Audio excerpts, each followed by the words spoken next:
श्री स्वामी समर्थ मंडळी. तर आज सकाळी सकाळी ना आमच्या इथे ना हे पापड विकणारे आले होते. त्यांच्याकडे ना बऱ्याच प्रकारचे पापड आणि पापड्या होत्या. त्याचबरोबर पाणीपुरीच्या तळण्यासाठीच्या पुऱ्या आणि पास्ता पण होता आणि त्याच्यासोबत ना मसाले पण भेटत होते.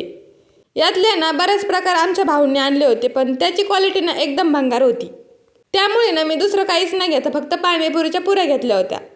आणि आज क्रिशूच्या टिफिनसाठी ना मी हे रवा बॉल्स बनवले होते आणि त्याच्याबरोबरच खवा बनवला होता ना, त्याचा पेढा पण बनवून दिला होता. घरातली सगळी कामे आवरल्यानंतर ना मला एक काम करायचं होतं. ते म्हणजे माझ्या झाडांजवळ ना या पाऊस पडल्यापासून ना खूप सारं गवत झालं होतं आणि तेच गवत मला काढायचं होतं. आणि ही लिंबुणी ना तुम्ही बऱ्याच व्हिडिओमध्ये बघितलं असं. अगोदर ती घरासमोर होती आणि आता ना मी ती उपटून इकडे लावलेली आहे, कारण तिथे ना तिला अजिबातच ऊन लागत नव्हतं. त्यामुळे ना ती बऱ्याच दिवसापासून तेवढीच होती. म्हटलं इकडं लावून बघावी, वाढली तर वाढली.